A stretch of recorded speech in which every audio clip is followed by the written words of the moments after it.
September 2004. A windowless conference room in Espoo, Finland. Three Nokia engineers stand before the company's executive board, demonstrating something revolutionary. A touchscreen phone with a color display, internet browsing, and an interface controlled entirely by fingertip. The prototype works. The technology exists. Nokia has just built the future of mobile communication 3 years before Steve Jobs will unveil the iPhone. The executives watch, nod politely, then deliver their verdict. Interesting, but consumers want buttons. They need tactile feedback. File it away. That single meeting set in motion the destruction of $150 billion in market value. The most dominant phone company on Earth, controlling nearly half the global market, had the winning hand and folded. The cognitive trap that killed them? Confirmation bias. And right now, you're probably using it to protect a belief that's quietly destroying your portfolio. To understand how catastrophic Nokia's collapse truly was, you need to understand how untouchable they seemed in 2006. This wasn't some struggling company hoping for a turnaround. Nokia owned 49% of the global mobile phone market. Nearly half of every phone sold on the planet had their name on it. Their closest competitor, Motorola, held barely 17%. The company had survived world wars, pivoted from rubber boots to electronics, and dominated every era they entered. Their phones were everywhere, in the hands of teenagers, businessmen, and heads of state. The Nokia ringtone was the most played melody in human history. Their research and development budget exceeded $3 billion annually, larger than most tech companies' entire revenue. They employed over 50,000 engineers. They had developed touchscreen technology, rudimentary app stores, and sophisticated mobile operating systems years before Apple entered the market. But hairline fractures were forming beneath the surface. Internal research teams kept presenting data showing younger consumers wanted media-rich experiences, larger screens, intuitive interfaces. Engineers in their own labs warned that Asian manufacturers were catching up on hardware. Market researchers flagged that smartphone adoption was accelerating faster than projections. These reports landed on executive desks, were acknowledged in meetings, then quietly filed away. Because every contradicting signal competed against an overwhelming mountain of evidence that Nokia was right. They had the sales figures. They had the market share. They had decades of consumer research proving that people wanted durable phones with physical keyboards. Why would they listen to speculation when they had proof? This mental trap has a name: confirmation bias. It's the tendency to seek, interpret, and remember information in ways that confirm what you already believe while ignoring or discounting anything that contradicts it. Your brain isn't trying to find the truth, it's trying to protect your existing worldview. Think of it like a courtroom where you're simultaneously the defendant, the defense attorney, and the judge. Every piece of evidence against you gets cross-examined, dismissed, explained away. Every piece of evidence supporting your innocence gets amplified and celebrated. The verdict was decided before the trial began. Here's the terrifying part. The smarter you are, the better you become at constructing sophisticated arguments to defend your existing beliefs. Intelligence doesn't protect you from confirmation bias, it weaponizes it. And inside Nokia's headquarters, some of the most brilliant engineers and executives in the telecommunications industry were using their considerable intellects to build an airtight case for why everything they believed was correct. January 2007. Steve Jobs walks onto a stage in San Francisco and introduces the iPhone. Nokia's executives watch the presentation with bemused skepticism. Their internal assessment? The device has no physical keyboard, limited battery life, and a price point that will alienate mainstream consumers. Jorma Ollila, Nokia's chairman, reportedly dismissed it as a niche product for Apple enthusiasts. The company's smartphone chief was quoted saying the iPhone posed no threat to Nokia's core business. They weren't lying or being arrogant, they genuinely believed it, and they had evidence. Early iPhone sales were modest. The first model had no app store. The battery barely lasted a day. Consumer surveys showed that most phone buyers still prioritized durability and call quality over touchscreens.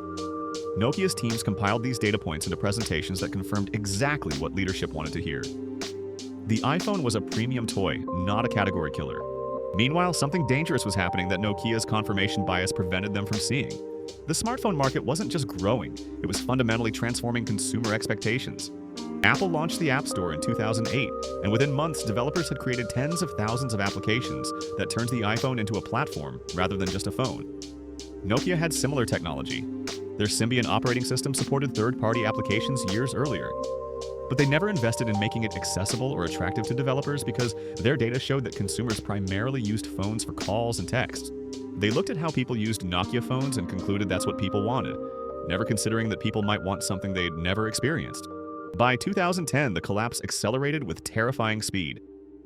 Apple and Samsung were capturing the high-margin smartphone market, while Nokia defended territory that was rapidly becoming worthless. Their market share began its death spiral. Internal documents later revealed that Nokia engineers had been sending increasingly urgent warnings about falling behind on software. Some executives privately acknowledged the threat, but the company's official strategy remained committed to Symbian, to physical keyboards, to the approach that had built their empire. In February 2011, newly appointed CEO Stephen Elop sent an internal memo that became legendary. He compared Nokia to a man standing on a burning oil platform, forced to choose between certain death and a desperate leap into freezing water. The platform was burning. It had been burning for years, but confirmation bias had convinced Nokia's leaders that the smoke was just fog, that the heat was merely warm sunshine. The final chapter wrote itself with brutal efficiency. Nokia partnered with Microsoft, abandoning Symbian for Windows Phone in a last attempt to compete. It was too late. The ecosystem had already consolidated around iOS and Android. In 2013, Microsoft acquired Nokia's mobile phone division for just over $7 billion. A company worth $150 billion at its peak sold for less than 5% of that value. Over 40,000 employees lost their jobs. A century-old brand synonymous with mobile communication became a cautionary tale. And the technology that could have secured their dominance? Those touchscreen prototypes from 2004? They remained in filing cabinets while their creators watched competitors build empires on the same ideas Nokia had dismissed. Here's where this stops being a history lesson and starts becoming a mirror. That stock you're holding right now, the one that's down 30 or 40%, the one you keep finding reasons to hold because the fundamentals are still strong, or the market doesn't understand the company. How many of those reasons did you discover by actively searching for evidence that you're wrong? Or did you find them by reading the same analysts who recommended the stock initially, visiting the same forums filled with other believers, interpreting every piece of news through the lens of eventual recovery? This is confirmation bias operating in your portfolio right now. You're Nokia in 2007 watching competitors gain ground while compiling reports about why your position is still correct. Consider the crypto investor who bought near the peak, then spent months consuming content exclusively from creators who promised imminent rebounds. Every technical analysis showing bearish signals gets dismissed. Every skeptical article gets explained away as fear, uncertainty, and doubt from people who don't understand the technology. The information diet becomes perfectly calibrated to confirm that holding is the right decision. Or think about career decisions. You've been in your current role for years, increasingly aware that the industry is shifting, that your skills are becoming less relevant. But instead of confronting that reality, you seek out evidence that your experience still matters. You focus on the colleagues who are also staying put, ignore the ones leaving for emerging fields, interpret every small success as proof that change isn't necessary. Meanwhile, the platform burns. The difference between Nokia and those who thrive in changing markets isn't intelligence or resources. It's systematic mechanisms for confronting uncomfortable truths. Think back to Nokia's executives dismissing those internal reports. What they needed wasn't more data. They needed a system that forced them to engage with contradictory evidence before making decisions. You need the same thing. Start by deliberately seeking out the strongest arguments against your current positions. Not weak strawman critiques you can easily dismiss, but the most compelling, well-reasoned cases for why you might be wrong. If you're holding a stock, find the smartest analyst who rates it a sell and genuinely engage with their reasoning. If you're committed to a business strategy, assign someone on your team to argue against it as convincingly as possible. The goal isn't to change your mind automatically, it's to ensure your beliefs survive genuine stress tests rather than comfortable echo chambers. Create what psychologists call a decision journal. Before making significant financial choices, write down your reasoning, your expectations, and specifically what evidence would prove you wrong. Then revisit these entries regularly. This simple practice makes it impossible to engage in retroactive rationalization. That trick where your brain rewrites history to make past decisions seem smarter than they were.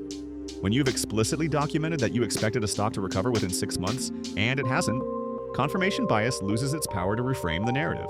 Build automatic triggers that force action regardless of your emotional state. Decide in advance. If this investment drops another 15%, I sell a portion, no exceptions. If 3 consecutive quarterly reports miss expectations, I reassess completely. Nokia's leaders kept moving the goalposts, finding new reasons to stay the course as each previous justification failed. Predetermined rules prevent that drift by removing the decision from the moment when bias is strongest. Not everyone who faces disruption collapses. While Nokia defended physical keyboards, Satya Nadella was transforming Microsoft through precisely the opposite approach. When he became CEO in 2014, Microsoft was another former giant clinging to past glories, obsessed with protecting Windows and Office while missing mobile, cloud, and every emerging opportunity. Nadella implemented something radical. He actively encouraged dissent, created forums where employees could challenge existing strategies without career risk, and repeatedly asked his leadership team to identify the biggest threats to their current assumptions. He didn't just tolerate contradictory information, he systematically sought it out. Microsoft pivoted aggressively to cloud computing, embraced open source after years of hostility, and acquired companies that challenged their core business model. The result? Microsoft's market value increased from around $300 billion when Nadella took over to over $2 trillion within a decade. Same resources as Nokia, same market forces, different relationship with uncomfortable truths. The bias that killed Nokia wasn't stupidity or arrogance in the way we usually understand those terms. It was the deeply human tendency to protect what we believe, to seek comfort in confirmation rather than growth in contradiction. $150 billion evaporated because brilliant people kept finding evidence they were right until the moment they were irreparably wrong. The question isn't whether you have confirmation bias. You do. Everyone does. The question is whether you've built systems strong enough to override it before your own platform catches fire. So if you found value in this breakdown, subscribe, because we dissect these psychological patterns weekly. And the real question, what belief are you protecting right now that might be costing you everything?